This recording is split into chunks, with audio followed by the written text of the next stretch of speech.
ver aqui, então. Então, para fazer a avaliação da ausculta cardíaca, a gente vai ver bem na região central, né? Porque lembra quando a gente fez a ausculta pulmonar, né? A gente vê toda essa parte do tórax.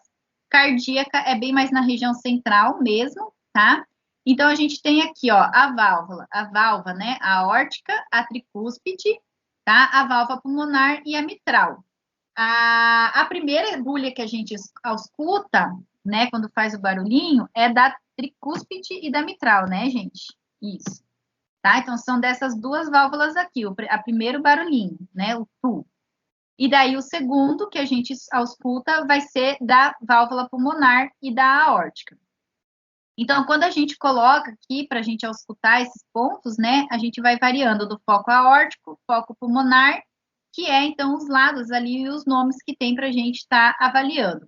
E, geralmente, a gente faz nessa região aqui, que a gente consegue pegar, né, mais o foco ali da válvula aórtica e pulmonar, e esses inferiores a gente consegue pegar mais, né, da tricúspide e da válvula mitral.